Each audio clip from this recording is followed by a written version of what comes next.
I'm Eric Roberts, and this is a legend of the Traveling TARDIS.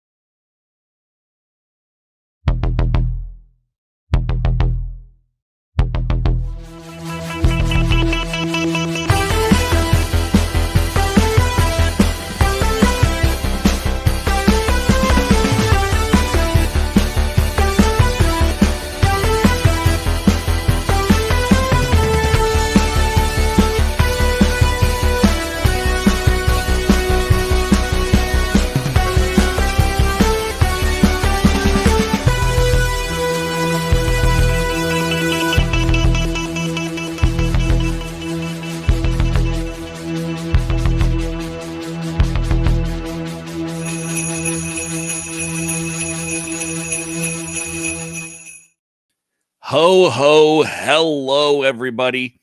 Cheers. I got my Sippin' Santa coconut mug with a little bit of eggnog. Cheers to you. It's time for the Legend of the Traveling TARDIS. Are you happy? Are you ready? I'm ready. We are talking today about The War and the Land of the Sea coming out in the UK on December 7th, so in a few days' time. Here in North America and the rest of the world, that's the official air date. Sometime in 2026. By which point, spoiler of my predictions, I think everyone will have already seen it through other means. So that Disney is making a huge error by doing this, but that's not the point. We've got a whole crew here. Speaking of the UK, coming from the other side of the pond, Candyman, how you doing? Not too bad. I'm looking forward to this show and to this show as well. I just don't want my bank balance to go down again, which I probably will do because there's more uniforms. Yep. Haha. That'll teach you to cosplay. There's so much unit costumes. Every time there's a new unit episode, they change the costumes. I'm not happy. I am happy, but it just means more money I have to spend on it. Yeah, exactly. Coming back to this side of things, returning after a long absence, our philosophy is, Sean, how you doing, my friend? I'm doing fantastic. I'm really, really glad to be back. I had intended to review the Two Doctors last week, but I got my dates mixed up in my calendar. That is my bad, but it's great to be back, and I'm excited to talk about the war between the land and the sea. 30-second review. Just give me your 1 to 10. What is it for Two Doctors? 1 to 10 TARDISes. I'll tell you what. I'll give the Two Doctors like a 6. And I think it might be higher if it weren't for the fact that this episode just makes me really freaking uncomfortable a lot of the time. I love both of those doctors, and I'm a big stan of the Sixth Doctor.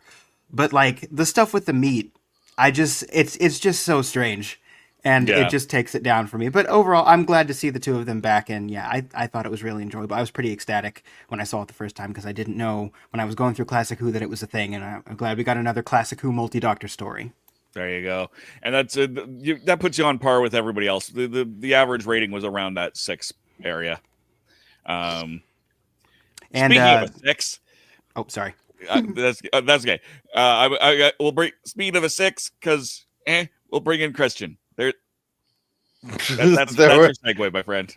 Yeah, and just for people who I mentioned this last week, but now this room has gotten a lot tighter. In fact, if you see the curtain, it's just disoriented because there's boxes and stuff being moved around, and it's a cluster in my workspace. So I'm hoping I want to thank my roommate. Hopefully this all works out, but for Christmas, he's given me his old computer, which is supposed to be a better processor than the one I have. So it's sitting here and believe it or not, when we were getting ready, I moved my chair and accidentally hit the computer. It is literally right behind my chair. This is how tight this room is.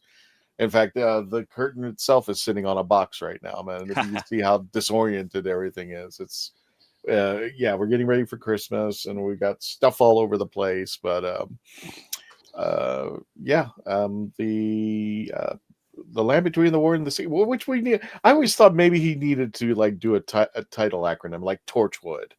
It's an anagram for Doctor Who, and I thought the Land Between the War and the Sea is a little bit just like way too lengthy.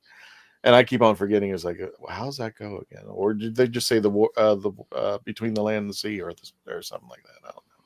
Yeah, that's just my opinion on that.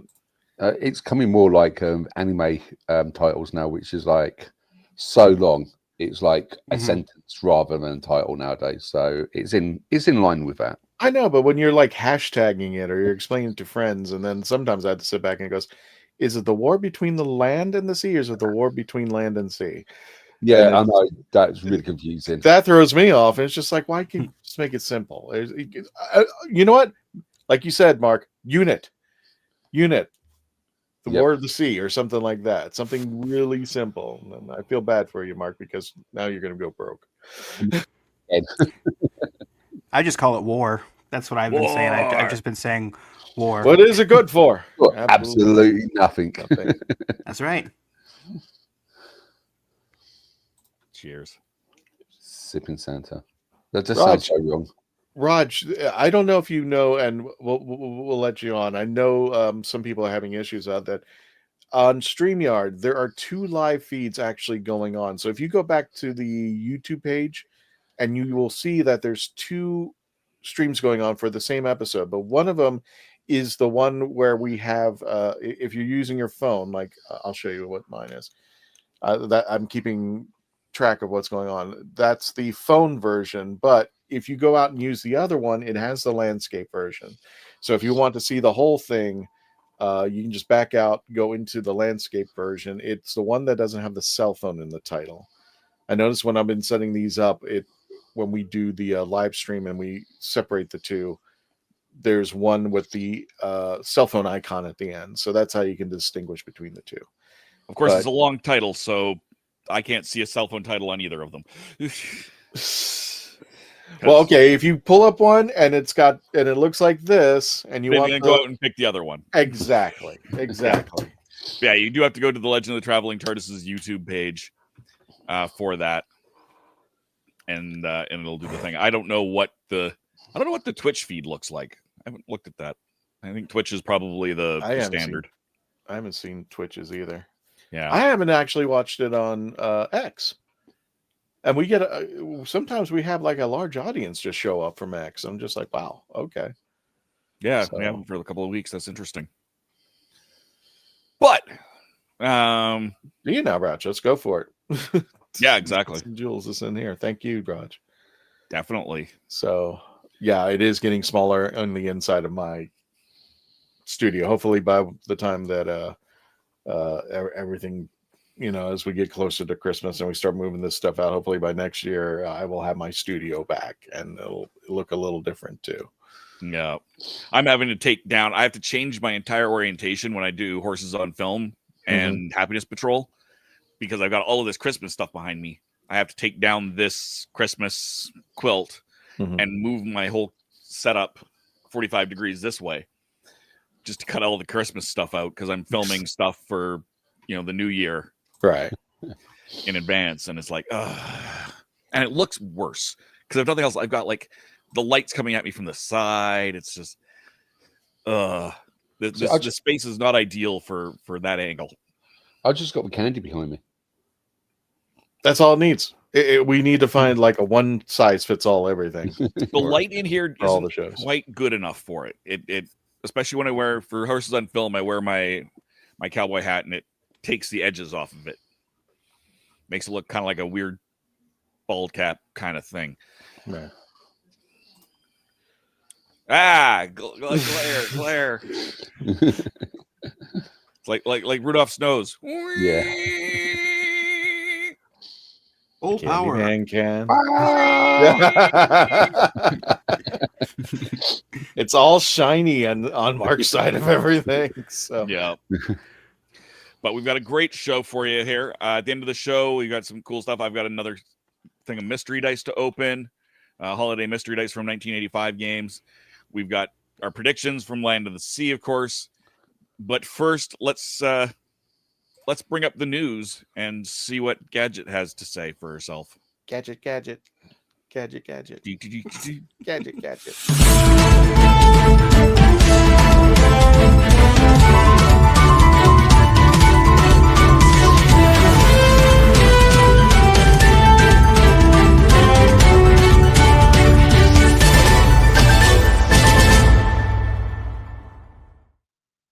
Christian, I told you, you're not the only one that things are crawling in on. I have 2 boxes that are like pinned up against me. I'm like, if I move the You notice the tree is getting closer. I know. I see it. I see. It's getting closer because I have to still fix a bedroom. We finally found a bed that I can put together and everything. So that everything, wrought iron is all over the place in that damn bedroom right now with screws and Allen wrenches and everything. I want my apartment back. I want a stove too. They have to fix the kitchen still. The bedroom is the bedroom's taking like 2 years. Don't forget to like, share, subscribe, and comment on our YouTube channel if you're especially out there. Because and if you guys see the wonderful concoction I made there, maybe we'll have bags one day and everything. Gotcha. But the news has been light because, like you said, it's basically AI fakes.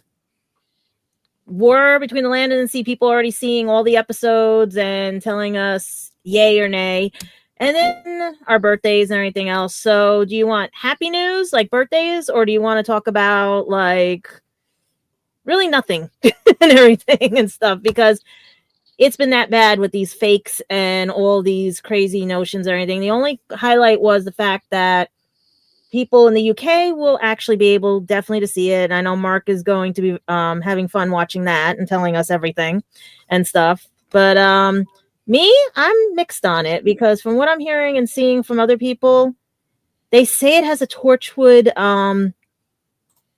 connection. I don't see it. Unless I see Jack sitting there. I think story-wise, they have a Torchwood connection because I did read among that they're trying to connect the dots with Torchwood. Yeah, but I don't see it. I can't see it unless he's going to surprise them all because he did dye his hair back brown. I don't know if he's Alonzo, but that would be interesting. That would be good, crazy, right? And everything. Yeah. And the girl who played, what was it? Martha Jones's cousin, I think, is playing Salt. Yes. The other half, we'll wait until they show that there's some kind of connection there. That's just the way that it's interesting because that's why I'm saying I'm trying to do my own homework and seeing all this, and I'm like, okay, are we just recycling actors because of what happened with the merger and the non-disclosures of Disney and everything? That's how the BBC works. Just cinema. That's the problem. I was so confused for a second, Christian, because I was thinking the girl who played Martha Jones's cousin was also Freema, but that's not true, is it? I think she. Oh, there was another, the sister or the cousin, whoever it is. Yeah, it was. Cousin, you're talking about a different character. Yes. So. Yes, she plays Salt in the land between the ocean and the fish. Whatever. Yes, that's the name. We should call it that. For the rest of the night, I will mispronounce the title. I think everybody mispronounces this thing. I mean, it's really hard to remember the title Under the Sea. No, with Sebastian. Just think of it this way. I had a restaurant here called Land and Sea. There used to be a restaurant down here on Broadway called the Land and the Sea. We used to eat there all the time before they demolished it. So yeah, so that's the only reason I can remember it and everything. And it's no longer part of your world. I'm sorry. Nope, no longer. It's we don't know what it is right now. It's still a hole with borders around it and everything for the last 5 years. Craziness. But even more crazy are these birthdays that we especially this one. I can't. I'm gonna start with Kevin. I have to because I'm gonna start crying because like I guys told you, I met Kevin while I was acting. He was also a benefit to 9/11. He was helping after the aftermath, giving out food and everything, helping people just get back on their feet and everything. And it's sad that we lost him and everything, but he was a he was a hero in himself. So it was just that he would have been 70 years old on the 30th of November. Could you believe that?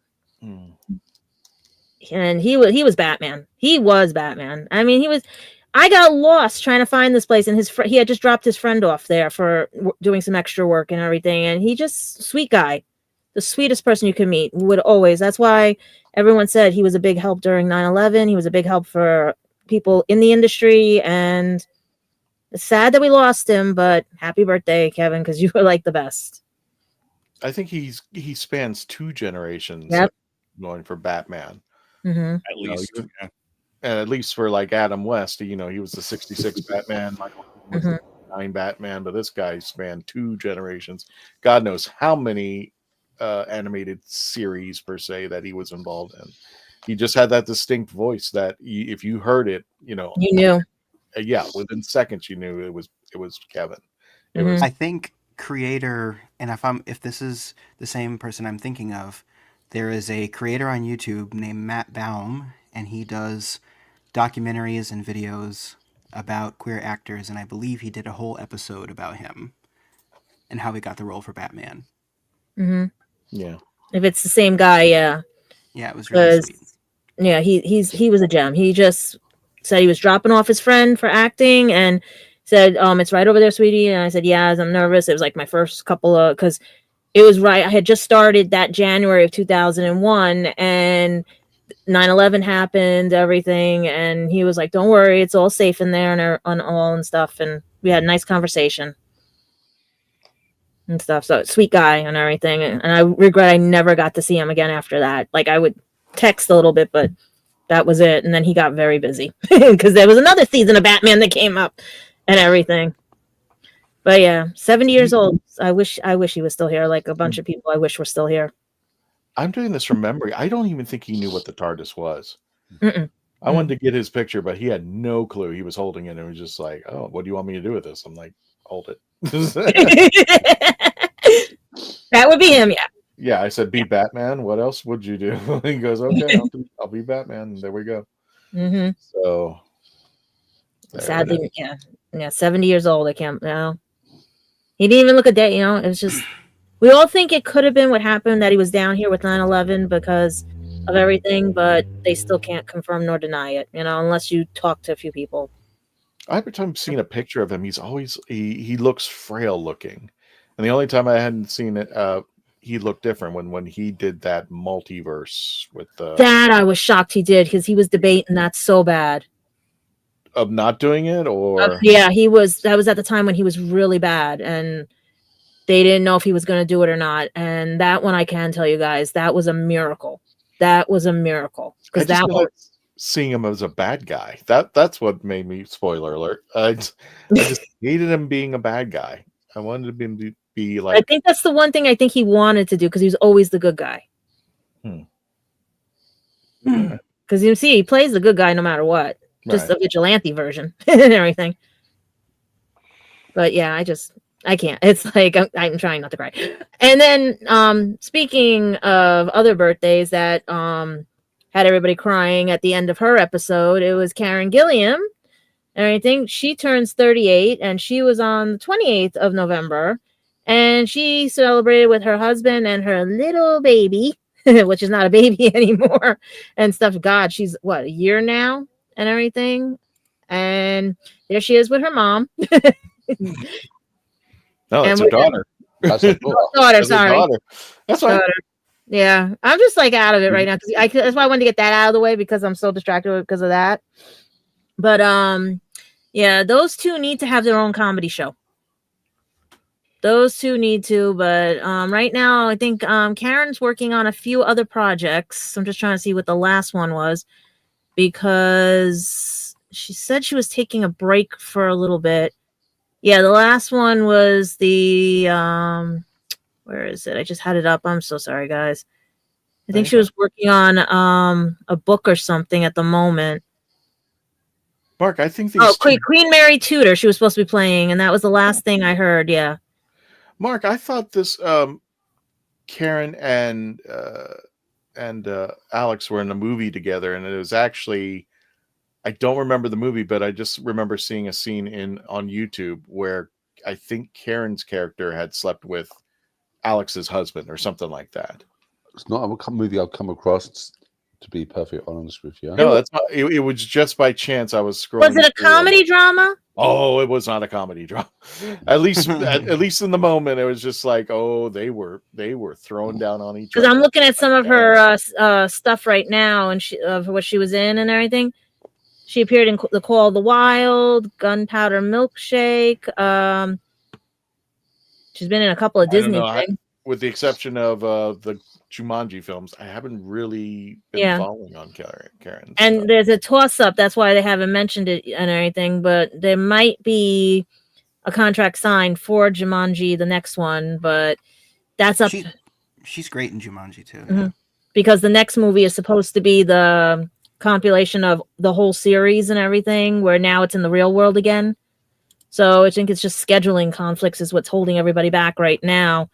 And I think after what The Rock losing a little bit of weight for a role, I think they're trying to build him back up as well. But nothing beats of original Jumanji, I'm afraid. Sorry. No, that's fair. That's a good one and everything. No, I like the meme. What year is it? It's so relevant so often. What year is it anyway? And Rose Kirby says, "Hey, I want to wish everyone happy second." I haven't even. I never tracked on individual episodes that much, but she says, "Hey, I want to wish everyone a happy second anniversary of Doctor Who special Wall Blue Yonder." That was. And Dave, if I'm not mistaken, that's your favorite of the 60th anniversary, right? Yeah, and mine too. My jaw was on the floor. That was my worst one. Literally. Yeah, I know you didn't care for it, Candyman. Please, Sarah. Lots of opinions out there. Mm-hmm. But we are going to celebrate. Well, actually, I found his full correct name and everything. Our next birthday, they're saying his full name is Mohinder Puraba, or as everyone knows him, Deep Roy. And he turned 68 yesterday. And most of you guys know him from Willy Wonka and the Chocolate Factory, How the Grinch Stole Christmas, Neverending Story, Return to Oz. He's been in a lot of sci-fi and fantasy dramas and comedies. And basically, I'm trying to see the same thing too, like what he has coming up, because a lot of the actors are in high demand right now and everything, because the season with this AI and everything, everyone's really trying their best to keep their jobs and everything. And looks like he is on hiatus for a little bit. His last one was a music video with the Oompa Loompas as a role for Pedro Sampano and Luisa Sonia in 2021, but that was the last time it looks like he had anything really coming up in the industry and everything. Otherwise, he's on hiatus as well and stuff. So it's getting scary out there that they could just CGI. Like, he's actually, wasn't he CGI'd in Charlie and the Chocolate Factory as all the influencers? That's what I'm saying. But there was no CGI when he did it, right? No. I think when they had the multiple dancers, I think he was CGI'd. Yeah, he was. Yeah, for that part. That's what I'm saying. So imagine. He was the only one. So think of that, how AI is going to progress further even with that now, because you just need one actor to do one thing. Just alter them. And Deep has the pleasure of being all over the geekdom, because he was Yoda in Star Wars. He was he was that alien thing in Star Trek, the movie reboots with Chris Pine. And so he can lay claim, like David Warner, that he was all over the place. In 2001, he was in Big Fish in 2003. Like, he has got under his belt. But the first one, they said, this is hysterical, is that he was in the Pink Panther Strikes Again as the Italian assassin. The year I was born, in 76. So imagine, that is like your first role, you're playing an Italian assassin. And the last role, you're in a music video playing Oompa Loompas. Well, I thought he was much older, because he's 60-something right now, if I'm not mistaken. And he was... His claim to fame in the Doctor Who was one of my favorite episodes, The Talons of Wang Chiang. That was, I think, 74. He's 68 years old. So, I wonder how old he was then. Yeah, I wonder how old he was when he did. When he did Doctor 1974 is when that episode. 76 was the first role he ever did. I just want to say hi to Nick here watching.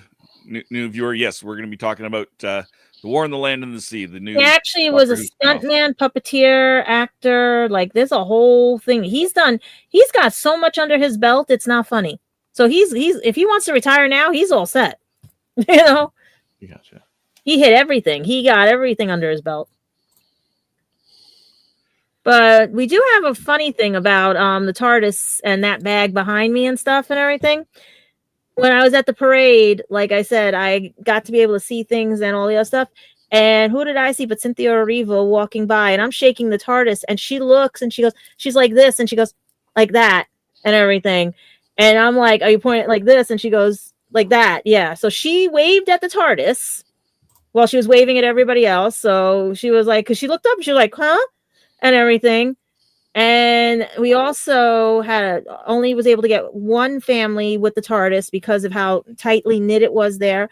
Doug and Sarah, they were from Virginia. Their friend was actually running the sound checks and everything for Macy's. And he had to go out. Their friend had to go out to the Emmys later that night and everything and stuff. That they were telling me stories and stuff.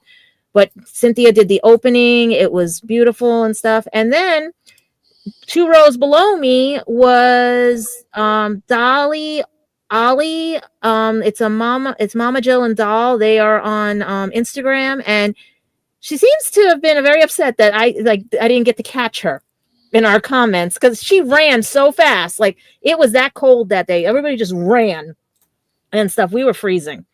But would I do it again? Yes. Would I do it on 34th Street? Yes, because all I saw were balloons and that was it. And the stars going like this. And I got to see Journey. They're all freezing. They're all on the things freezing as they're running them through. But when they got to 34th is when they were singing or lip syncing and allegedly and all the others. But everybody was freezing on those floats.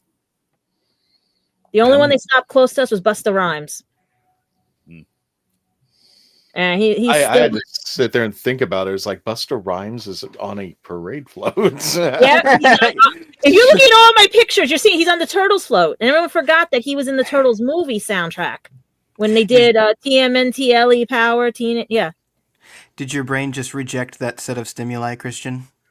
It's not. No, as funny as it sounds, I'm used to it because if you've seen previous Macy's Days Parade, all of a sudden, you know, they have all these celebrities and stuff, and there's always that one celebrity like he needs a new swimming pool, so he's gonna go on the float. Mean, he's just like he's not doing well this, or he's like Junior needs a new pony, something. Well, we felt bad because during practice the night before, one of the K-pop demon hunters, she slid off the stage with the rain because all that night before was all rain and all everything. So we were hoping she was okay. So we're wondering that's why the float wasn't out fully through the thing because we only saw Derpy and Sus. And basically it was like mostly all the other stars. Megan or Meg from Zombies 3, she went by fast. But when everybody saw, I think it was Journey, or Foreigner, or whoever's playing in Stranger Things, we didn't get to see them until one of the singers came out. We were all like, what the hell? We didn't know they were on there. We thought they were going to wait down there. And then everybody else started coming out. Patty, like LaBelle, like, you know, everybody was just having fun, but it was cold and everything. And some people did spot the bag. Some people actually said to me that they did not even recognize me. And I was like shocked. And Christian, one guy met you at MegaCon with his friend. His friend's name I do remember is Carlos because my cousin has the same name. But I can't remember this guy's name. And he said his son was playing in the band at Macy's. And he's met you every time at MegaCon. He's a job recruiter, and I wish I wrote his name down and stuff, but he says he'll see. He took my business card, so he says if he does go to MegaCon, he's going to show you and stuff. But otherwise, it was a fun day. Would I do it again? If it's a little warmer, yes, and more so promote you guys because I did have one snafu. One lady was like, can you put that thing away? It's bothering me because she didn't know how to take pictures and I was getting hats and everybody else and things in my pictures, and she just didn't like the TARDIS. She didn't like Squish. Did she even know what Squishy was? And then the people around me were explaining it to her. This is Doctor Who. This is fun. And she's like, "What's Doctor Who?" Yeah. Yeah. She's one of those. That's fine. It's time to convert her. This is why we're going to educate her. Yeah. Come tell her watch the show. Mm-hmm. Yeah. Just a quick question, because being a British guy, I've never even been to a Macy's parade. That was my first one. Is it Macy's do it in different states, or is it just in New York? I don't know. Well, Macy's owns the one in New York. It started technically it's 102 years old, but because of the war and everything, the theme again, the war and stuff, they had to bring it back a couple years. Plus, a lot of the balloons were destroyed because either when it first started, if you found one of the balloons, you were given a gift certificate to Macy's back in the 1920s and 30s and stuff. Well, when the war happened, they actually chopped up the balloons and everything to make parachutes and other essentials because rubber was basically needed at the time. So whatever you see in those old videos, that's all you see. The dragon doesn't exist anymore. A lot of them, stuff my grandparents told me about, were like I never saw and everything, and they're destroyed over time and everything. Some are in museums. But Macy's controls that whole thing. And next year is going to be the official 100, but it's really going to be the 103rd anniversary of the parade. I'm actually glad you guys mentioned the Macy's Day Parade, because there is another Macy's Day Parade that people don't think about over at Universal Studios. Hollywood, Orlando, and I believe Japan, if I'm not mistaken. And as funny as you guys have mentioned that, I'll just give you the sneak preview. I brought the pictures and took a few pictures of the Traveling TARDIS over at Universal Studios and they're going to be going out. Please tell me you got the Grinch. I have not gotten the Grinch yet. He was out. I was at, he's over at Islands of Adventure, and I started over at Universal Prime itself because I wanted to see the parade, and the parade did come around, and I got quite a few great pictures of the parade itself, the still walkers coming out and looking at the we had those still walkers, we had the Native Americans come out, it was a good parade. It's just I would love to have seen the entertainment part of it too that you see on TV and stuff. And a lot of people were mad because we got to see it first before everybody else as it went down the block. And I almost got you pictures. Here's another thing. I almost got you pictures at Strawberry Field where John Lennon with the Imagine Circle. But because of how they were breaking it down the parade for safety reasons, nobody could get to that part of the parade for another hour or two. So I was like, I'll do it another day when it's warmer or something, because I was not that far from where John Lennon lived and where he would spend days in that park. It was only 2 blocks away. I will not, just for people who are interested, just in case, I will not say the location because I don't want to give too much away, but I did work for a attractions park that had a parade. Now, everybody thinks when they're watching the TV parade, like for Disney, Universal, and all those guys, they think that that's happening live at those theme parks. It's not. It's not. In fact, I remember working one park for the time being, and what they do is to film it, they will send out one float. And I don't think I'm giving out too much away, because if you really think about it, we have lip syncing here, so yeah, you're not giving much away. Well, if you go to the theme park, you will see that, and they'll put the signs out that says we're filming for the Thanksgiving Day Parade. But I just remember one float will come out, they're playing the music, and everybody starts lining up and everything and down the street, and that float will go away, and then nothing will happen for another like 20 minutes, and people are like, well, that was it? I'm like, yeah. I was just like, yeah, we're just filming. The actual parade will be later on. Yeah, like today, the actors are on top of the train station filming stuff. They're all that, like, yeah. I never knew that. Right. Regis and Kathy Lee aren't physically there on Thanksgiving. They're at home. Because I used to help out with that here when I was acting, because when we would be in between acting and our extra work, if we needed any extra money, they would say, you want to go be paid for the parades, or do you want to be paid for this, or do you want to help with technical and stuff? So I used to do that all the time, like 20 years ago, and it was fun watching people allegedly lip sync. We're going to say allegedly because some did try to sing live, because when the microphone gets pulled by accident and everything, and I love that day. That was fun on one of the spectacles we did. That's when you know who can sing and who can't sing. and for the most part, when you were watching those parades, those were filmed like about a month ago. Mm-hmm. And I'm just thinking to myself, it's like, do you really think all these celebrities are going to come out on Thanksgiving regardless? We were shocked we even saw what we saw. We were shocked. I thought they would have been right at 34th coming out and then coming onto the float.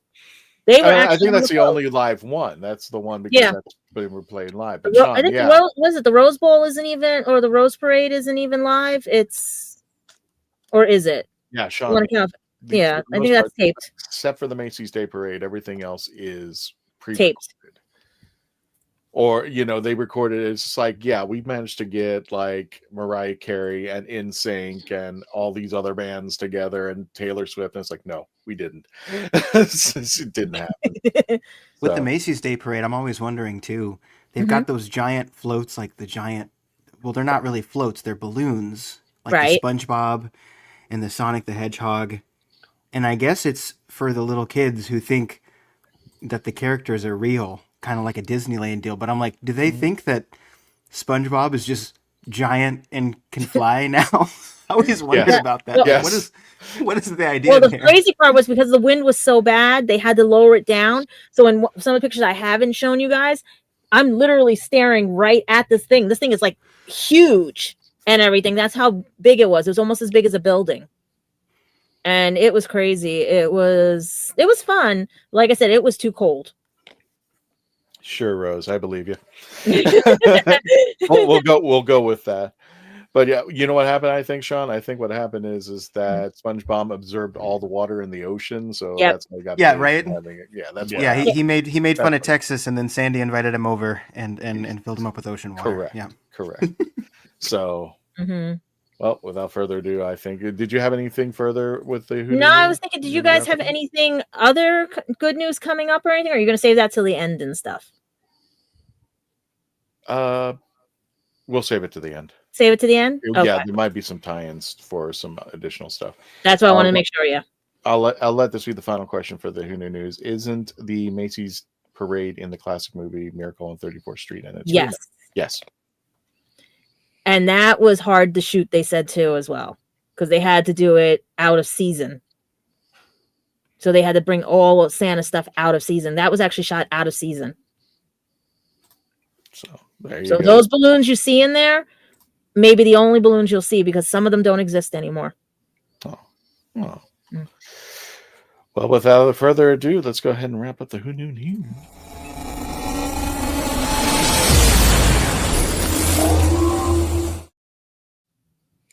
And we're back. So, I hope everyone's excited. That was a lot of fun. But we're talking the land. What are we talking about? War between the land and the sea, aka this is not going to bode well for the show. And it's going to be a great time. So we've got some crack investigators here.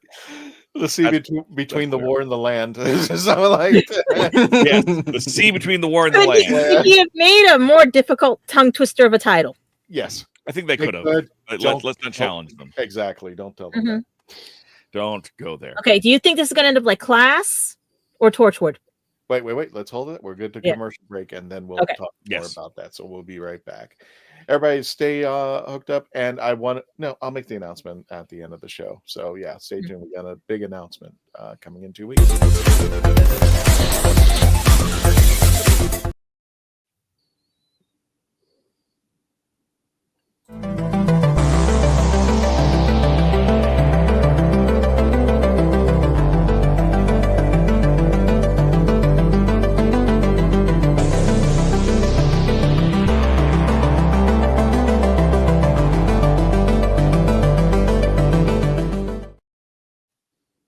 So what's your favorite Western?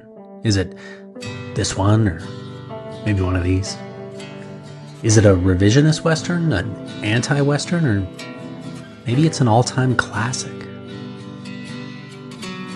Whether your favorite Western is in black and white, vibrant Technicolor, a spaghetti Western, a neo-Western, a comedy, or maybe it's only really Western in spirit.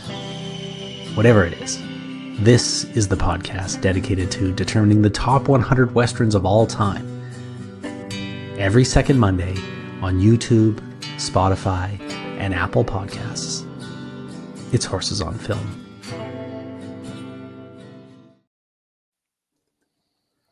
I'm author Mark Muncy. And I'm author Erica Lance. And this is Eerie Travels.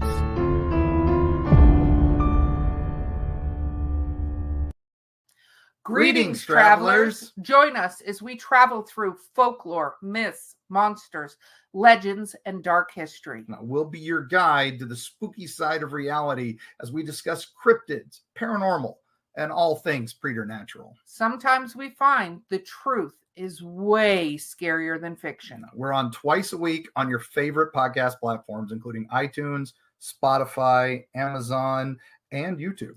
We have amazing guests from all of the areas of the strange and unusual, including witnesses, investigators, and more. Yeah, with Erica's curiosity and ridiculous array of pop culture and true crime knowledge. And Mark's decades of experience diving into folklore and the legends with the truth that's behind them. Yeah, so join us, travelers, as we take you to the edge of reality, and we'll see you on the other side.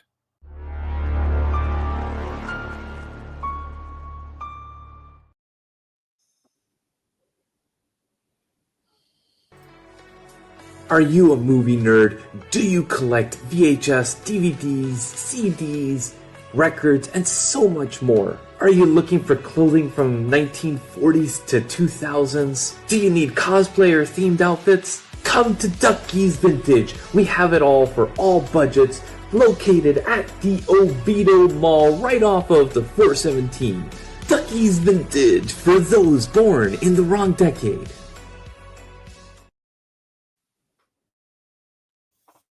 Are you tired of toxic fandoms? Do you wish we could go back to being happy? So do we. We created the Happiness Patrol to get away from all of the toxicity in fandoms, in life, and so we decided we wanted to do a show about something that makes us happy. And in the first season, that something is Star Wars. So join myself, Cameron, Scott, Jessica, and Melanie on Happiness Patrol at youtube.com/@happinesspatrolshow. I didn't listen to that voicemail. I'll tear open that letter you sent. Don't you tell your friends I want you back. I gotta leave you now unread, because you've already said those words that switch my heart to dead from loving you. So you'll stay ghosted and I'll stay focused. I saw enclosed. The spell stays unspoken. A dark silhouette of a marked man and broken. Right down. I didn't listen to that voicemail. A TikTok that story you sent. Don't you reel me in to get me back. I'm gonna leave you now. Hi everybody, welcome to the show, The Legend of the Traveling TARDIS, and we're all here together. Welcome back to the war between the land and the sea, Doctor Who spinoff, and our predictions for this cool new show. The sea between the war and the land. The war between the land. Yes. Welcome to the sea before the war of the land. Screwing this up. What? I'm gonna have too much fun screwing this up. You're gonna have so much fun that you'll never get it right again. Exactly. Thank you. On purpose. But what are people thinking? Who wants to go first and with some predictions for this show? I got some opinions. Oh boy, Sean's got opinions. Does it come with the accent? Well, I want us to reach 100K, so I will not do that accent. For the whole. Oh no! I'm sharing this on X right now and everything else, so you guys are good. No, we'll actually hit it quicker if you keep that accent going. Yeah, there you go. Do you want me to go or? Yeah, go for it. Yeah, go. Okay. Try it. Yeah. So I've been looking up some stuff about the series. I've been watching the trailers and teaser trailers, and I don't have a ton to say about the content of the actual show, but I have some predictions about the show itself. So the first thing is about the actual quality of the show. And I think it's going to fall somewhere between mediocre and just absolutely excellent. And I know that doesn't sound like much of a prediction, but I don't think it's going to be terrible. I think that seems like an unlikely outcome. We've got a few different factors here. On the one hand, preliminary reviews have been positive that I've seen.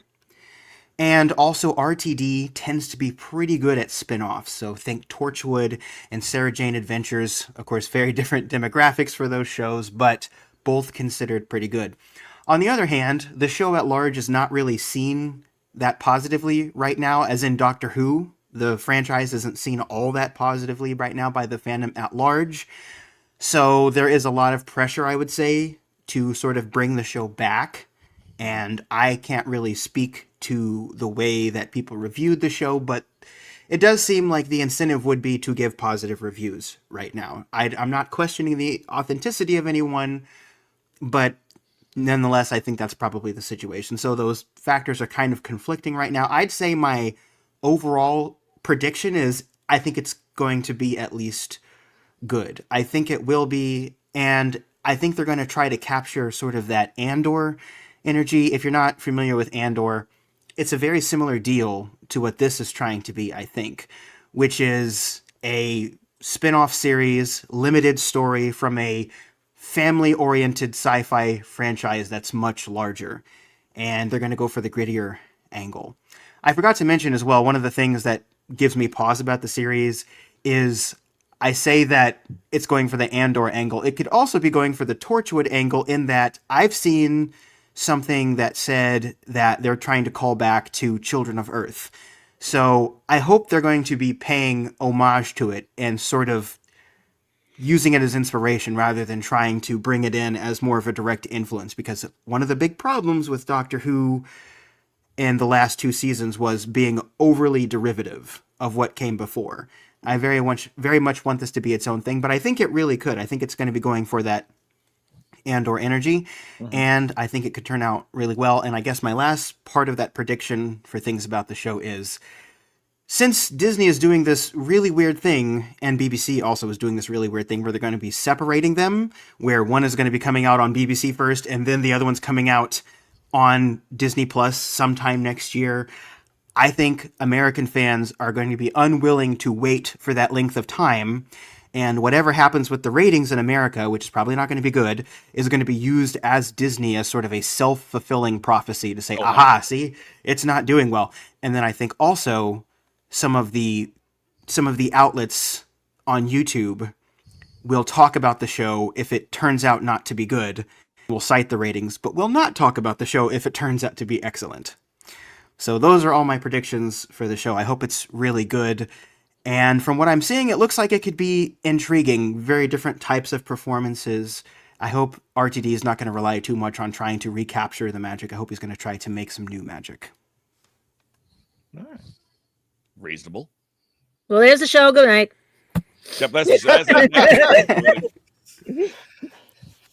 that's just a theory. Again, I'm just kidding. Go ahead.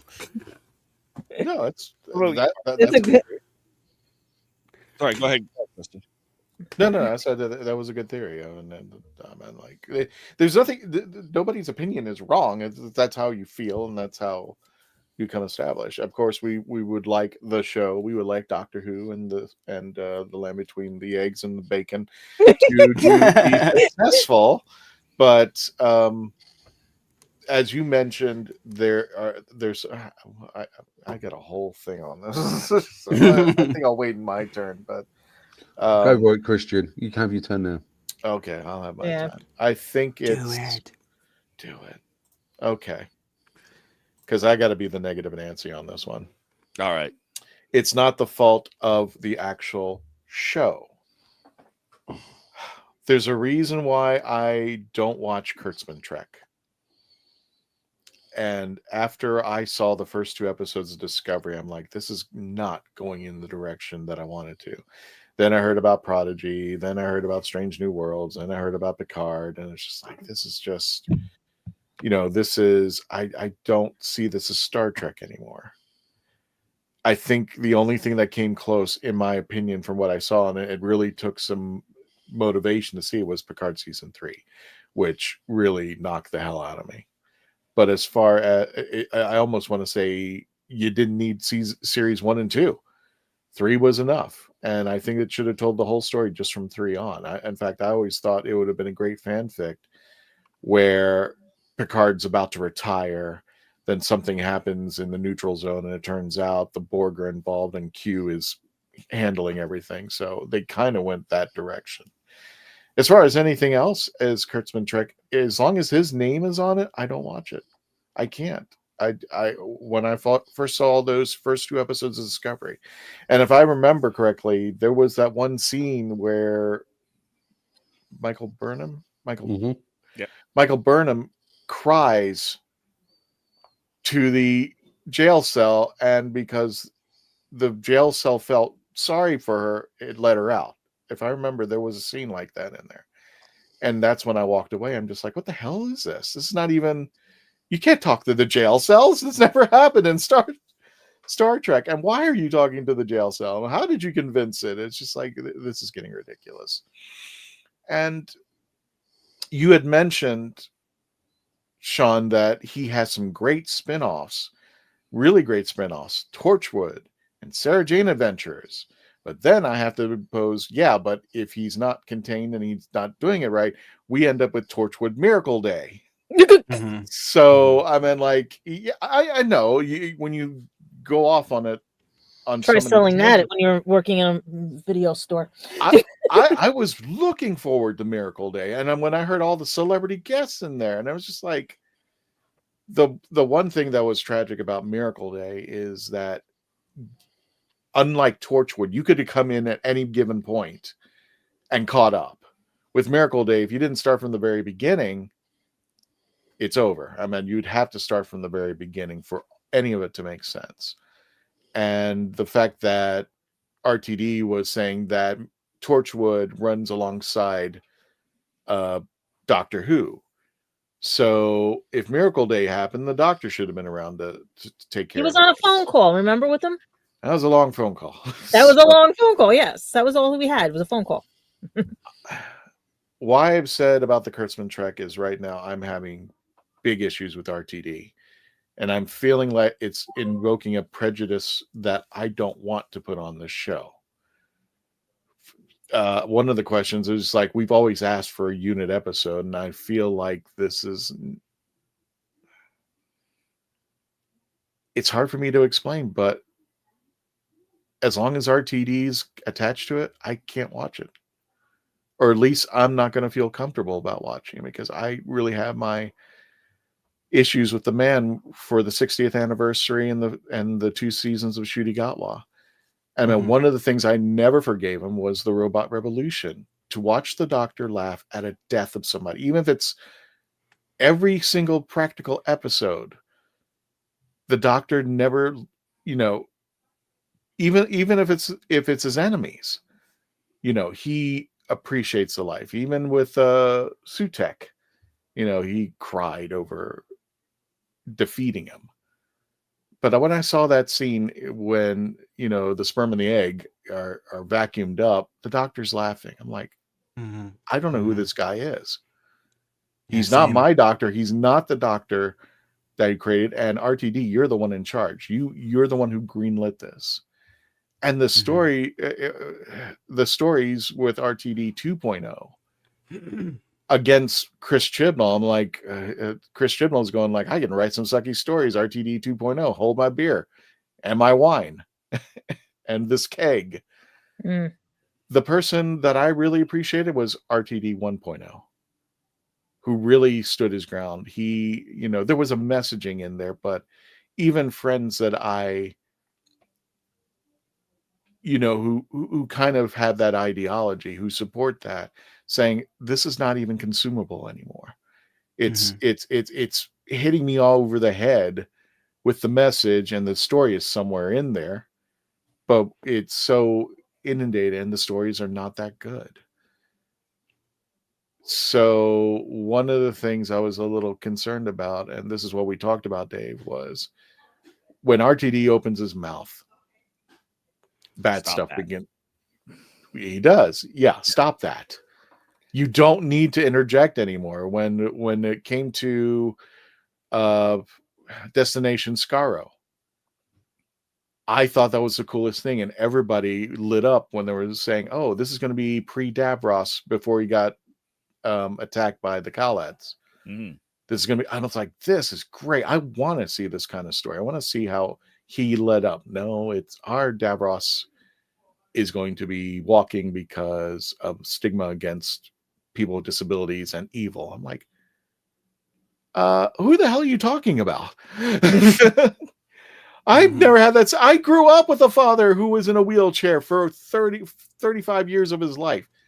Not once did he tell me he was going to genocide anybody. I don't know where you get that. That's not a me issue, Russell. That's a you issue.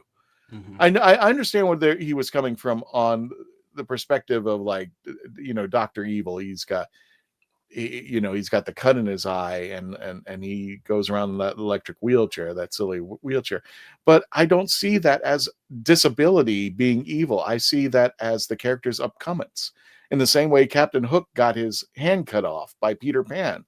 It wasn't because he was disabled. It was because that's what you do. You do bad stuff. You're going to look bad. You're going to lose limbs. That's why you shouldn't be bad. And that's why characters, have an eye patch or something of that nature. That's, to me, that wasn't a comments. Davros didn't have an electric wheelchair. He was blown up and he had to go into a life support chair. That's why he was even in it in the beginning. And when RTD expressed that it was a wheelchair, I was like, dude, did you even watch this show? I mean, it wasn't a wheelchair. It was a life support system. That's how the story went on. That's how he lived. And he couldn't. I just have so many misgivings for RTD. And the problem is, it's like Kurtzman. If it's attached to him, I can't do it. I don't want to do it. And I really want to give this series a chance. I really do. But even when RTD was announced that he was doing the Christmas special for 2026, I'm like, I can't get away from that. I would have been more excited if somebody fresh, even Stephen Moffat, if he came back to do one more episode. I can't. And I might give this episode a chance, but this is the first time ever that something like this came up, and I'm like, I don't know if I want to watch it. I know of 2 podcasters who are not going to watch it, who said they were not even going to review it. And one of them, I think I could mention because he said it live on his podcast. One of them, his anger was not only that he didn't like the last 2 seasons of Doctor Who, but his anger is actually geared towards the BBC and say, BBC, why don't you give Disney Plus drop the ball? Why don't you pick up the ball and give it to the USA people, and we could watch it all together? And I don't know if I can blame the BBC. I don't think they were sitting there going like, well, Disney Plus will pick it up. We don't have to worry about this. However, I get to see his point of view. It's just like, oh, okay, we're going back to, it's a BBC show, which it is. Yep. But now that we have streaming the way it is right now, I think they could have thought of something. They could have gone to BBC America and put it on there or something of that nature. That's where Torchwood was originally. Yeah. And they showed Doctor Who during the holidays. Right. Sarah Jane was on the Sci-Fi Channel. I mean, So was Doctor Who. It was actually on Disney. What? This is the funny part. Doctor Who, David Tennant era was on Disney XD for the longest time. Then it was on Sci-Fi Channel at the same time. Then you had Sarah Jane later in that time. Then BBC America came over and took everything. And then what happened? That's the thing. What happened? It just lost everything after. So can I ask you a follow-up question, Christian, about what you said? Yeah, sure. So I don't know if you said hardline. I know that you said you can't, so I kind of take that to mean that you don't really even want to watch it. And I understand that. I don't necessarily, we don't all agree on everything, but I definitely think what you said about the doctor laughing about death. And then, of course, you guys know how I felt about Lucky Day. And then, of course, we had the torture scene in the Interstellar Song Contest. And all 3 of those things I thought were just a step too far. But regardless of whether you're going to watch the show, what could the show do, not necessarily to win you back, but what would be something that you would see in the show where you would say, okay, I at least respect this, even if not the stuff that came before?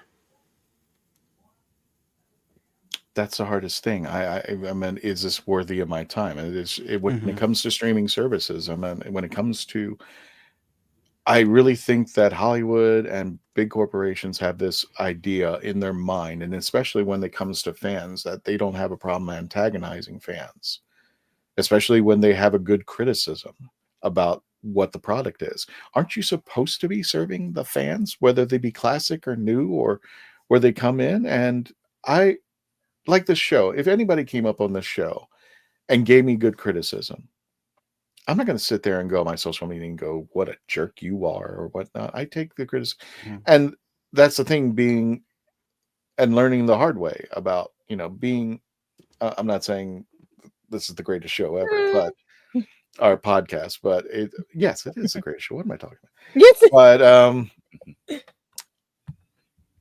if somebody had a criticism and somebody came in and said, you know what, I hate your show, it sucks, and whatever, and you're an ugly Asian guy, I would okay, move on, we're done.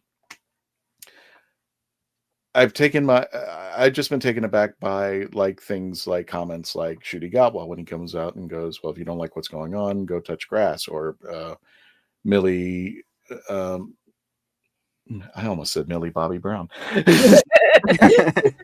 Millie Gibson, when she said, just watch the damn thing. It's like, no, you can't force me, and I can't be forced to like this. I want to like it. I want to love it. This is my show. This is my jazz. When I go to conventions and talk about this, I spent a couple years of my life going to conventions and telling people what a great show this is. Now, but now I got to say, well, the Robot Revolution's in there.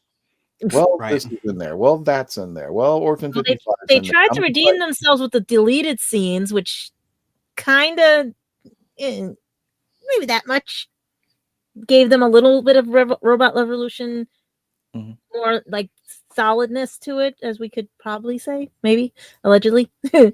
But it still lost its point. Okay, I'm pulling up Roger's comment. I'm glad that the Sea Devils are called the Aqua kind instead of Homo Aqua. And it's just didn't the trailer say the Homo Aqua? Well, I'm going back to RT. It's such a minor plot point that it doesn't matter what they call them. I'm just going back to RTD. He's going the name the Sea Devils was racist. I'm like, how? Would you like me to call you an Asian devil? Yeah. Most people I have not heard anything words about words don't affect me. I mean, the only time what was it? words have Sticks and power. What was the saying what we grew up with, guys? Sticks and stones will break my bones, but names will never hurt us. Cool, but that just excuses. That's just like boys will be boys. Pull a girl's hair. That's okay. Boys will be boys. Yeah, I have a bald spot. Thank you. Yeah, that's not acceptable. I haven't heard much about now, the. Do I think Sea Devils is racist? But wait a minute, Dave. To us, we're not Sea Devils. But Dave, you told me, and it's like, would you like somebody to call you that? And I'm just like, I'm Asian. If that's where we're going with this, I'm giving you full permission, RTD, to put Sea Devils back into the. I just found out Italians aren't even my complexion. So what was the original issue, Dave, with the name? Because I guess we really don't have to talk about this, guys, if you don't want to. I haven't heard with the 13th Doctor too. I haven't heard. Okay, land parasite. Why would the Sea Devils call themselves that? It is intended as a slur from humankind to another species. Okay. So it's like the name Sea Devils is what humans call them. But exactly. That's not their biological name, because that would not make sense. So don't call them that. Right. Like I'll give you a good one. Guinea and Spick for me, or Mick for me. Guinea and Mick for me. Yeah. You know? Careful about what you just said. I know. I know, but that's what it was. Well, we're far enough in it to talk about this, because my Italian side gets called a Guinea. And my Irish side gets called a Mick, M-I-C, right? But my cousins that are Spanish get called a Spick, and that's what I grew up hearing, and we could do nothing about it. It was what you can do something about it. You saw my mem for Darkwing Duck. He even stole Darkwing Duck's lovely saying for Sutek. I thought that he just changed the name Sea Devil because I thought it was just kind of silly. No. I thought that was the underlying reason. Unfortunately, and I will agree with Christian on this. Unfortunately, it came down to RTD opened his damn mouth again. Yes. If they had just left it as what will be a ridiculously minor plot point, call us this instead, and nobody would have cared. Or you could have written it in and just say, you know what, they were called the Sea Devils because the mariners had seen them in the past, and that's what the name they came up with. Mermaid was a devil. That's the name that they came up with because they didn't know any better. Sorry, it's that time. I'm sorry they couldn't go on their Twitters and start talking to each other. Said, you know what, Sea Devils is a really bad thing. We didn't have Twitter back then. We had to yell out the window. What he could have done is he could have wrote something in. It's just like they were called the Sea Devils, and then they could have auto-corrected it and said, hey, you know, we actually call ourselves the Aqua Kind or whatever. And written something in, and that would have ended it. Yeah. That's probably exactly what's going to happen. That's fine. Again, he had to open his mouth, and he didn't need to. And then I was like, now you're putting something in there that's not supposed to be. But that's not only that; it's the treatment too. I mean, like, okay, and then he puts in the theme of we destroyed the oceans. That was the 90s when we were trying to save the planet. He's a little late on that too. Like they're destroyed. They're destroyed.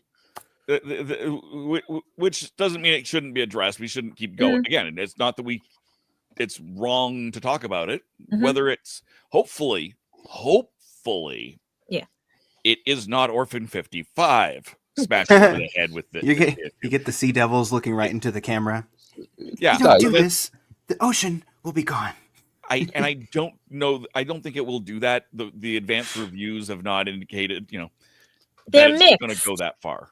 They're mixed, though. They're mixed, but they're saying there's some hit and miss, but no one's saying, "Oh my God, this is an over the top tree hugger show." Nobody's, in the way that Orphan 55. Well, there's so much wrong with Orphan 55. Some people say it's Romeo and Juliet, the sea. Do you guys think that being off of social media, kind of like I do a lot of the time? I mean, I remember back when I was younger, before social media really took off, in the old days, I just kind of went in cold watching something and I would talk to my friends.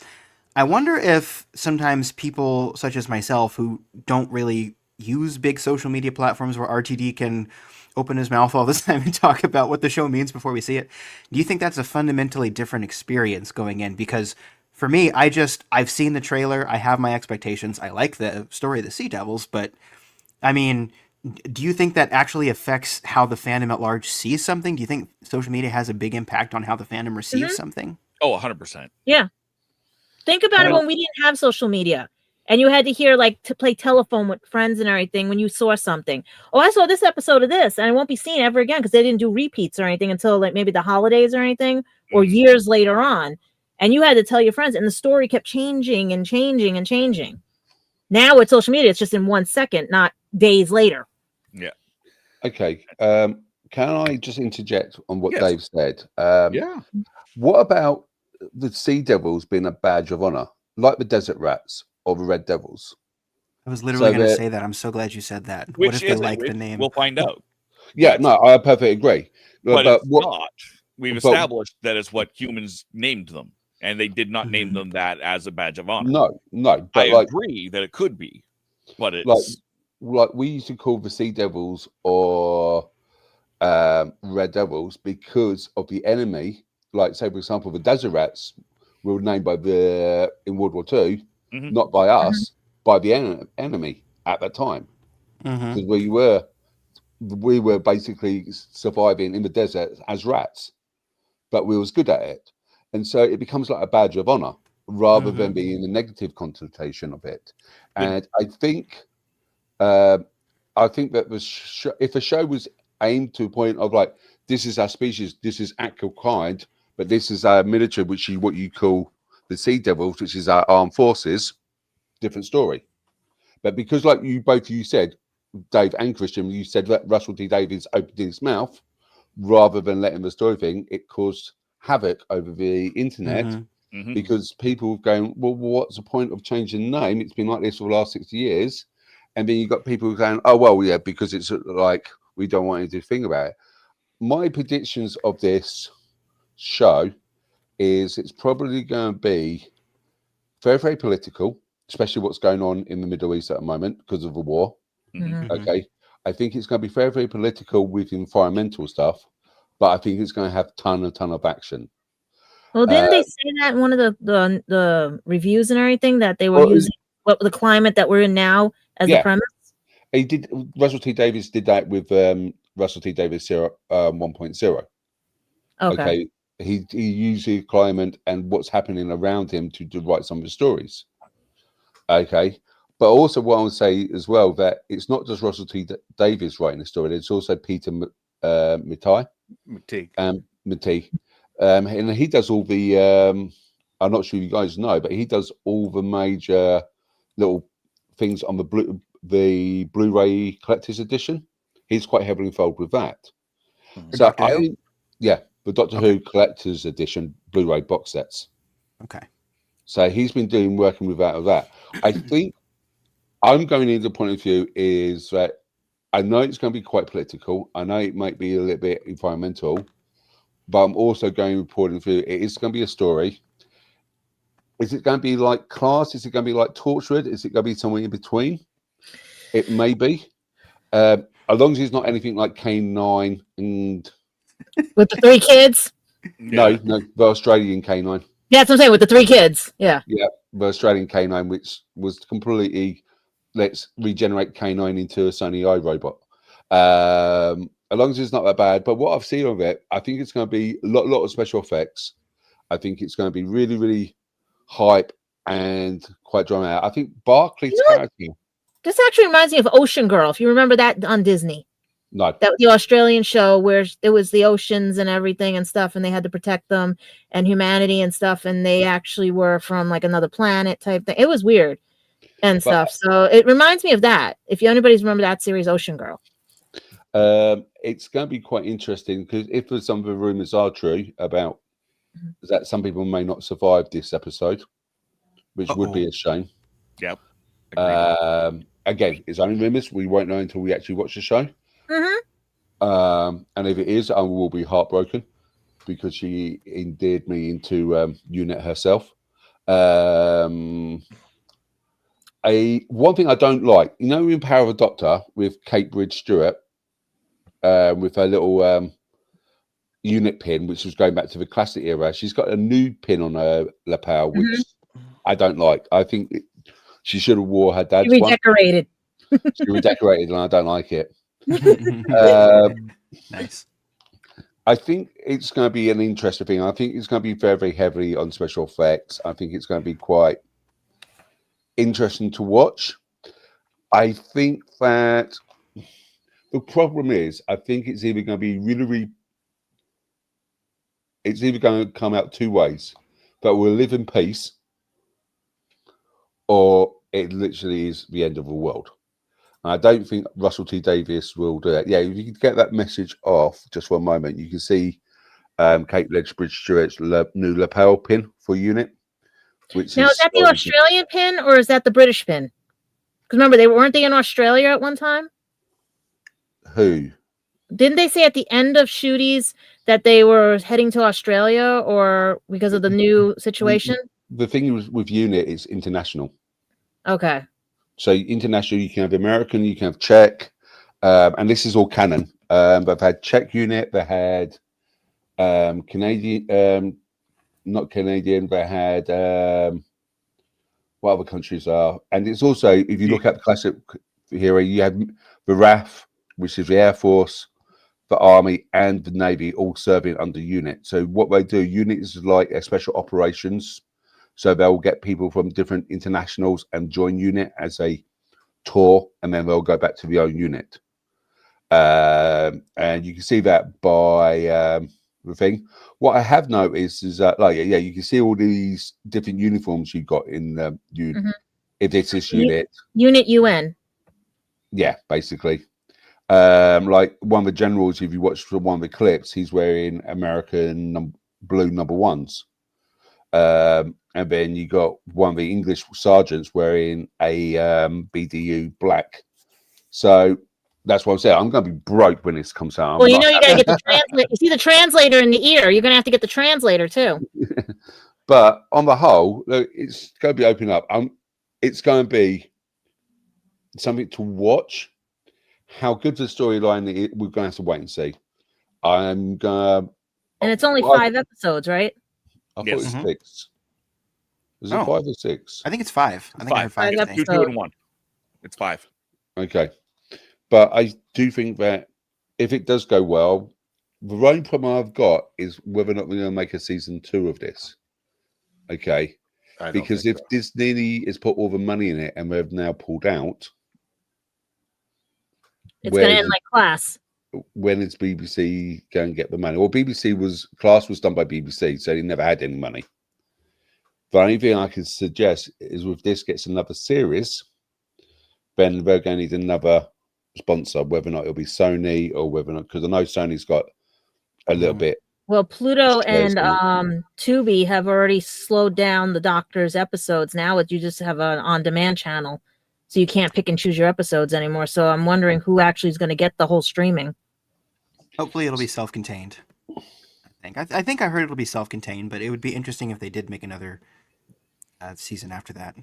Friendly Yucca2's got a point at the bottom there. This is a limited series. It was never intended to have a season 2.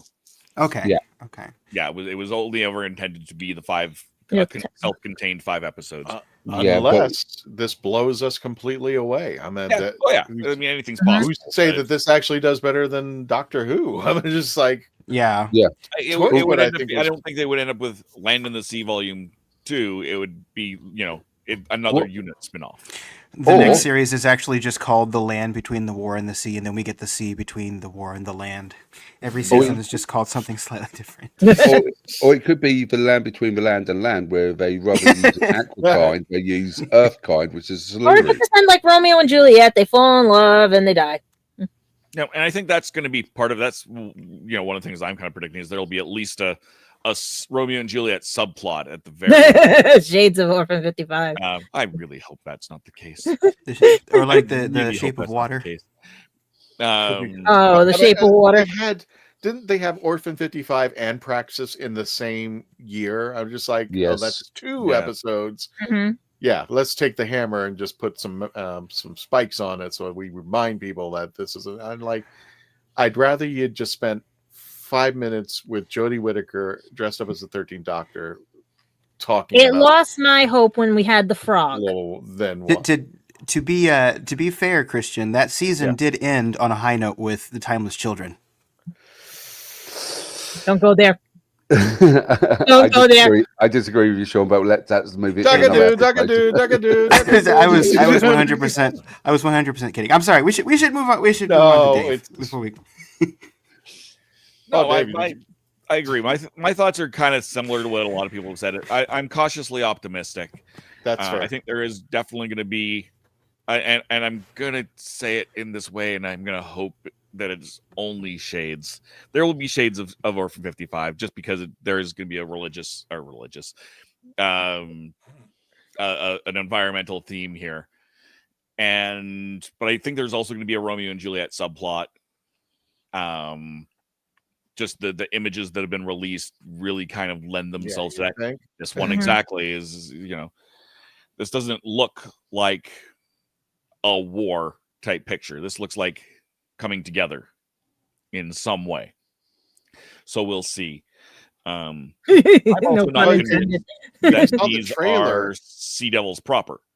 If you see the trailer, Salt is there's certain scenes where Salt's talking to him. It's just like, hey, we can put things together. But now, whether that becomes a romance or not, which I gotta hope not, I would just let. I hope not as well, but I unless somehow it makes it work. But I'm just laughing how they come out of the water and they can walk on land and surprise everybody. But didn't they know they could do that? I'm not 100% convinced that these are Sea Devils in the classic sense. Mm-hmm. Yeah, we've established that the difference in Silurians, that there's at least 3 different species of Silurian out there. That's how they've addressed the change in the design over the years, and we've seen 2 separate designs from. What if these are just the warrior class? Did you say we've seen 2 different, or a completely different underwater species that are they Chinese or are they Filipino? They all look the same to me. that you know that.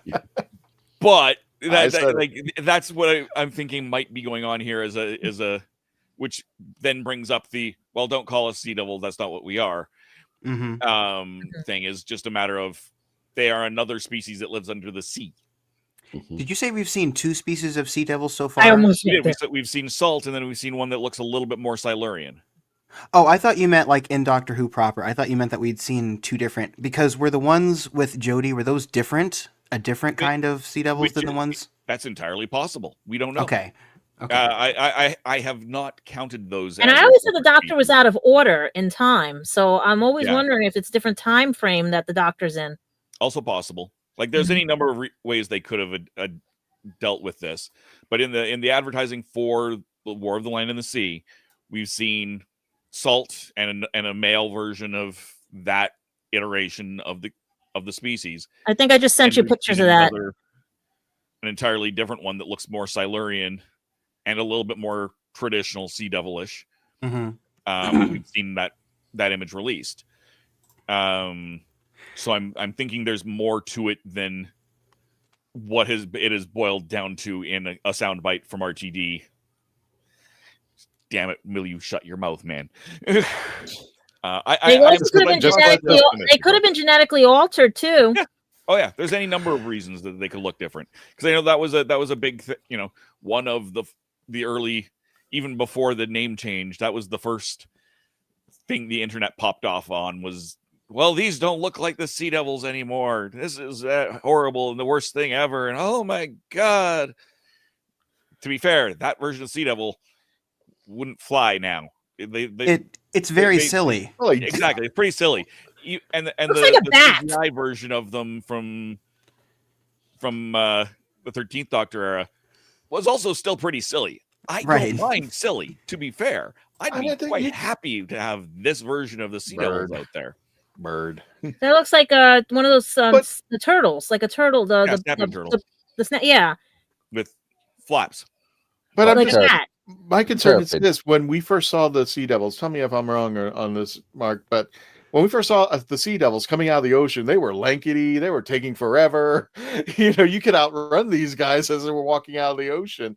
And this guy could jump across a pier to get back to his boat. I'm like, what the hell? Yeah, it's like I was like, sorry, Christian, I was going to say it's the same thing like with Daleks, where the Daleks can get up to stairs. I could see the improvement. Remember, these guys are mechanical, even though they have a creature inside. When we got to the 7th Doctor and what was it, Remembrance of the Daleks. That joke where the Doctor runs up the stairs and stops the Dalek, and the Dalek starts to levitate. Yeah, I mean, there's. And he goes, "Oh no!" Yeah, we're talking about natural evolution, and now all of a sudden these Sea Devils can fling across the room, and they got kung fu grip. So I'm just like, what the hell is this all about? I don't mind so much new designs, though, with the show. I mean, I'm kind of glad we're not getting the silly Sea Devil design in this show, but maybe they're going to do like a Dalek thing where they have to prove it, where it's like, what are you going to do? And then he grabs the guy's face. You got the 9th Doctor. That Sea Devil just absorbed the entire ocean. It knows everything. I don't know if they're going to upgrade them or not, but I don't mind the upgrade so much.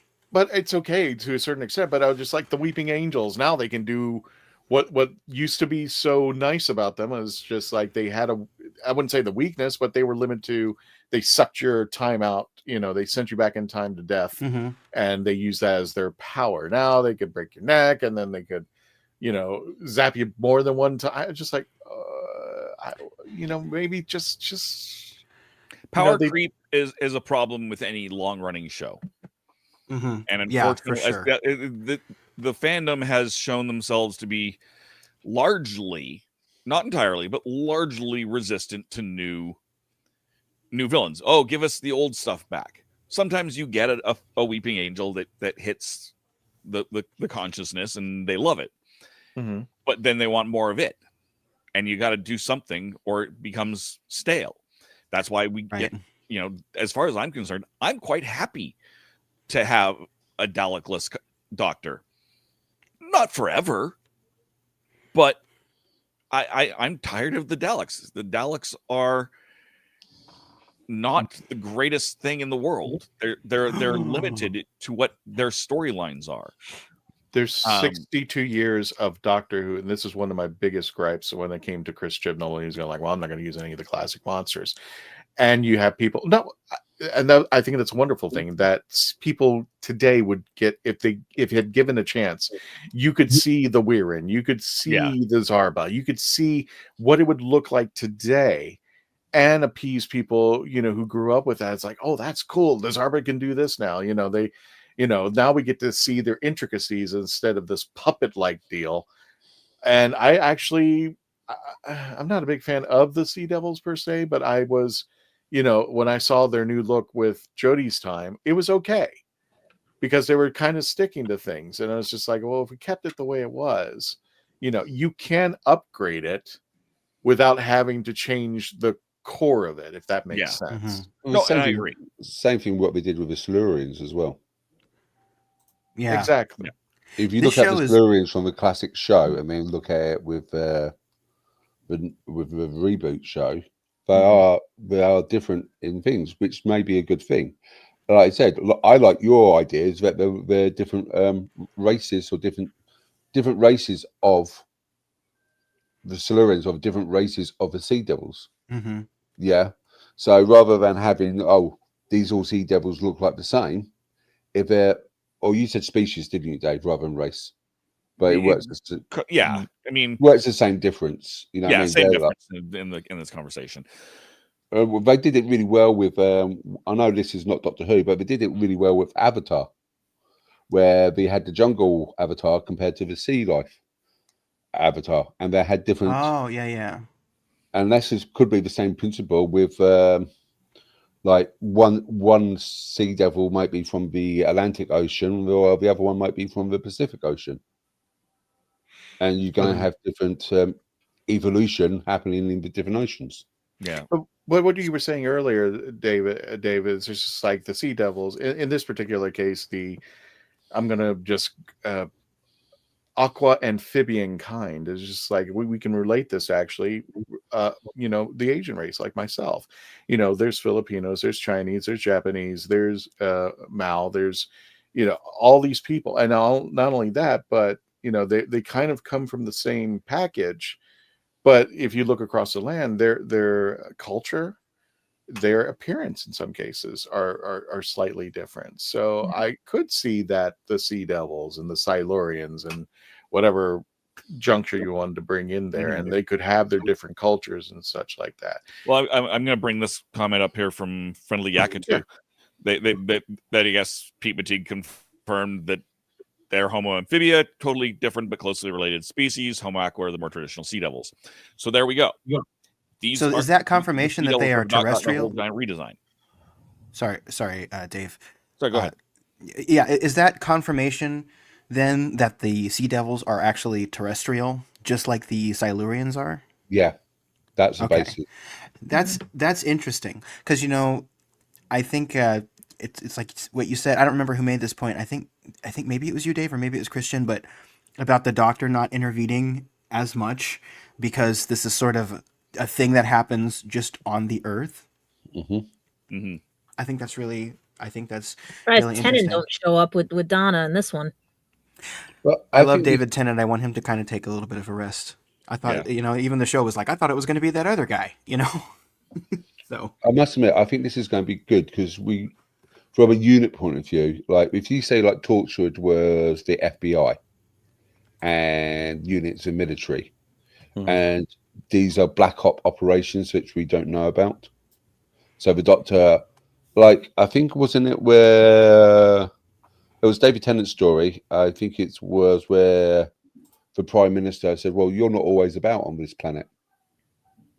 Okay, and he goes up to the assistant. Oh, doesn't she look ill? But that's the same principle. The Doctor isn't on Earth, and this is where the whole idea of a brigadier was set up. The United Nations Intelligence Task Force. Yeah, I said it the proper way, not the unified. Unified. United Nations Task Force back in after Web of Fear. Okay, so we're going back to the late 60s, early 70s. Well, that's another thing. Kate Stewart, she originally starred in a spin-off. Her first appearance was in Downtime. Downtime, yeah. Okay, which wasn't Doctor Who. But is that really? Oh, I was about to say, that's not really a spin-off. That's like a fanfic spin-off or something like that. Yeah, it was wasn't like BBV. Yeah, but it's now Kate Stewart has now become a main character from Matt Smith's era. You know what I mean? And I think it's going to be good if the Doctor doesn't appear. Yeah, it's going to be good because I think it's going to be a situation of what would you do without the Doctor? Like, was it Turn Right when the Doctor dies? Right. Yeah. How the Earth basically sort of implodes on itself over the years. Okay. And the sad part is if she does or does not, allegedly, there's no more Stewart connection. Lethbridge-Stewart. Which is fine. We don't need another. We don't always need to have a family Yes, connection. I love the character. Don't get me wrong. How many major military families are there? Not that many. Kate Bridge-Stewart has got a child. Oh, there we go. Yeah, she does. She openly admits that she's a single mother. She did that in. She mentioned that. Was it incredible bridge player? No, she has this whole dialogue. It says incredible bridge player, single mother, or something like that. And I was just like, oh yeah, so she's got kids. Okay. Yeah, she's got kids. She had the kid. You actually see the kid in Downtime. Oh, okay. Have we had any predictions yet for the ending of the series? How anyone thinks the series is actually going to end? Because I have no idea what they're going to do. Yeah, I have no idea. There's so many. I don't think we can, without knowing in more detail what the actual plot is, and they've been vague enough with that. Yeah. I think we can barely foresee what the show will be about. Never mind how it will end. Rod, you forgot one Avatar, which was the Airbender that I grew up on. Raj literally mentions the Airbender there. Okay, that's the dyslexia kicks in. Yeah.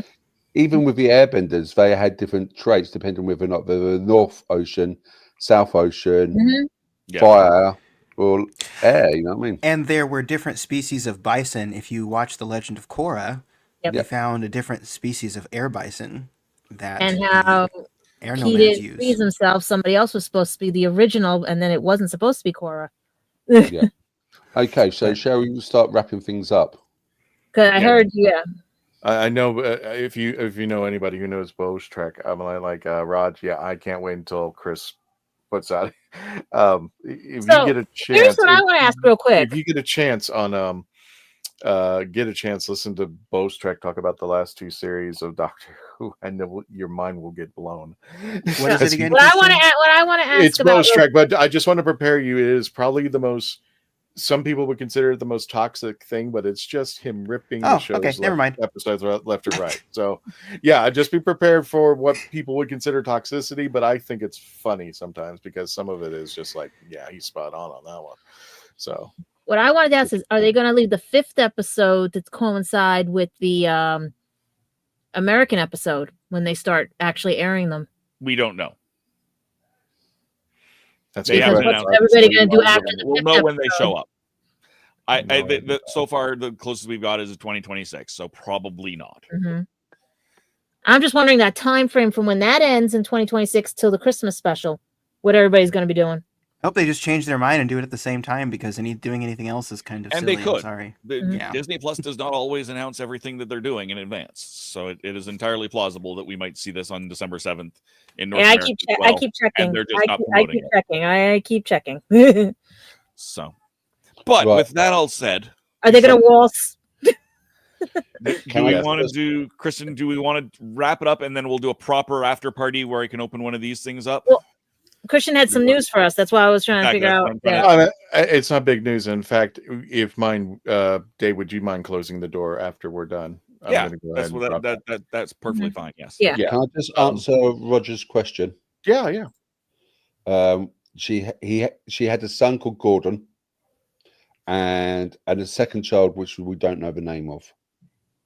The Rogers one, which is she had 2 daughters, I believe. No, it was definitely a son in Downtime, and his name was Gordon. Didn't she have the twins? Someone told me twins one time. No. All right, Kristen, what is the announcement? The announcement is we're happy to announce that we are going to have a special episode. Finally locked him in. Phantasmagoria will be doing a special episode of Simon in 2 weeks, which is the 16th. A very merry Simon Fisher Becker Christmas. Of course, you know, back in March we lost him this year, and we're still feeling the effects of this day. And Phantasmagoria and I were just talking in we're talking in links, I should say. And we came up with this idea of doing something special this Christmas for Simon. So don't forget, lock in your calendars. December the 16th at 6 p.m. we will be having a special, and maybe some special surprises coming along as well. Don't forget the Legend of the Traveling TARDIS 25 Days of Christmas has already started. You can just check it out here on the YouTube channel or on the Facebook page if you want to see. I'll be adding more from Universal Studios and Macy's Day Parade, and I'm also happy to announce our very first convention that we have locked in, Ancient City Con in St. Augustine, Florida, over at the World Golf Village. We will be back with the Daleks of Florida, September 25th to the 27th in this coming year, and we are going to have a lot more conventions announcements as we come along. We're just trying to make sure that we make sure that everything's cool. And that is it. That is for all the announcements. So everybody, I'm going to go ahead and jet. Thank you so much for joining us. Next week, we will let you know what we're doing. I think we might be reviewing the Santa Claus. And it's the one by Nev Fountain. It's the Christmas episode that he wrote for the. And you have that one that I can access. You meant the Tim Allen movie. Yeah. So without further ado, folks, have a great night. Thank you for coming along, and I'll take it away, Dave. It's all you. Excellent. Where's the button to go into the after party? Oh, we don't have an after party anymore. Remember, you just go. We're just gonna roll through then. All right. If you want, hang on. If you want to make it official, here we go.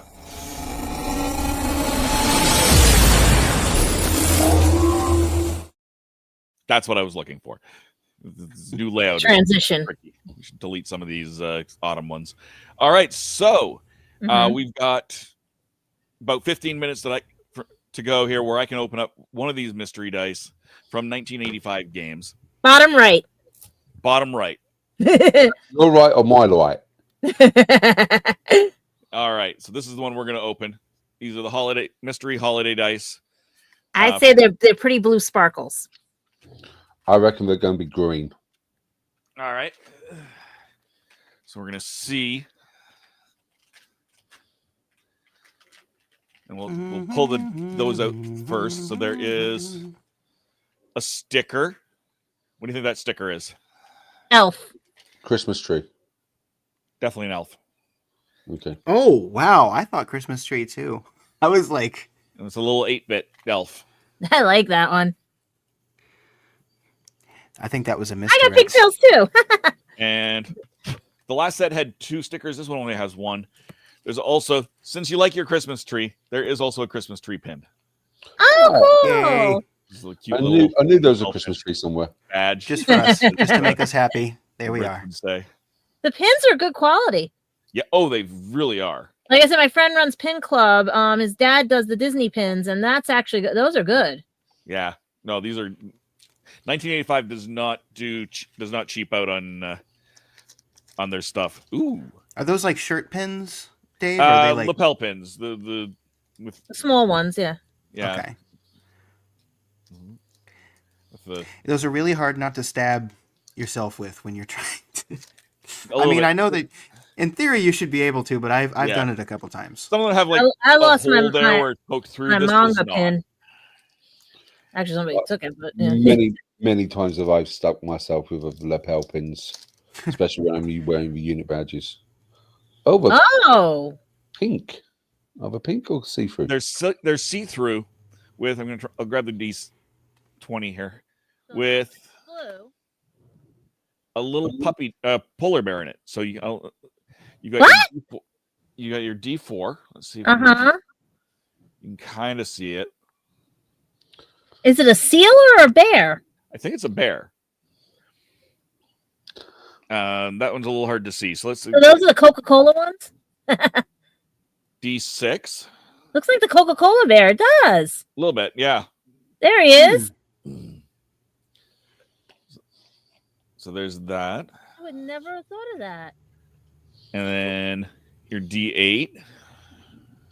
Random fact: there is such a breed of bears called grizzly bears, which are cross between polar bears and grizzly bears. Ooh, interesting. That just is weird when you look at it at the point. Yeah, it is a little bit. What's the maximum number of sides? I've always wondered that. Your standard D10. How do you mean, Sean? Maximum sides? On a normal die set like this, the maximum you get is the D20, which is 20 sides. Yeah. But you can. There are dices which go up to a stupid amount. I think I've got a D100. Oh wow! Is that just a sphere? It's just pretty much a round ball. Yeah. There's your 10 sided your 10s D10s. Nice. Percentile D10. The polar bear in there. It's very glistening. I like it. It is. They're really see-through. There's your D12. So I've got my screen blown up so big, Dave, today. So like, hey, I can see what Dave's doing today. You know. Nice. I appreciate. So which one do you prefer, Dave? This week's or last week's? I think this week's. This week is more holiday-ish. As a set. Whoops. Here's the D20. As a set, I like the a package deal. What you get in the box.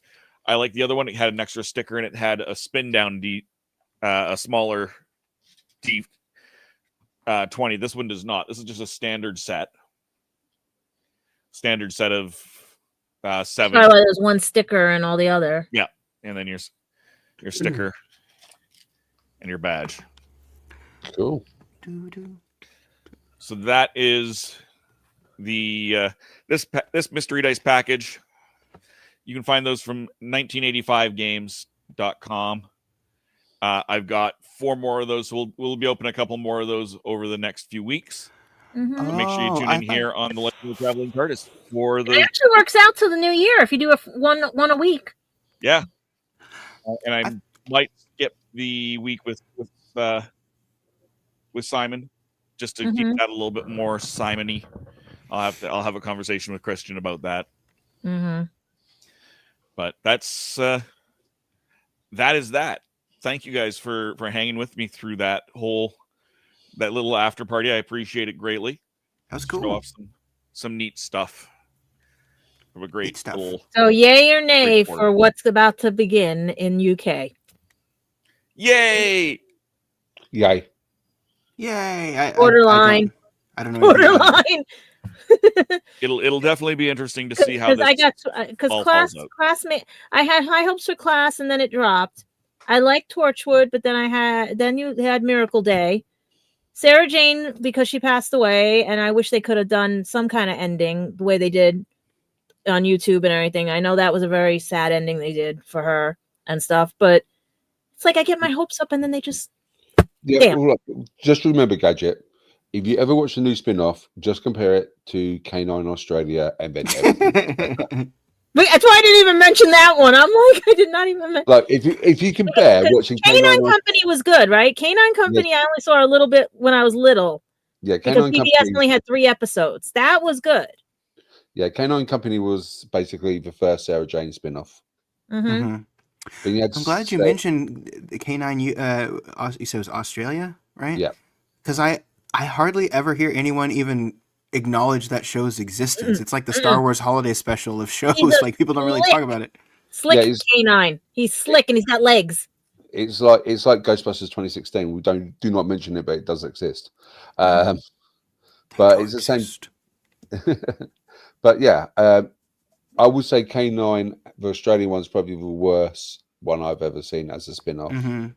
But you know what? When you go through the wilderness years without Doctor Who, you'll take anything. Yeah. And we're hoping this is not going to be after Christmas, the wilderness years. Exactly. You could also compare it to Dimensions in Time, which also never happened. There we go. So everybody get your fanfic fingers ready. Yeah, let's wrap this up. Gadget, where can we find you? Well, I'm never going to say I'm going to another event or not going because I get surprises left and right. So I'm just going to leave the universe. We'll surprise you all where I'll be next. But right now I'll be making sure this thing doesn't get any closer because I'm going to promise you guys I'll fix that bedroom somehow and everything. But you can find my books on lulu.com. You can find other adventures. I have my new channel, Gadget Pendragon After Dark.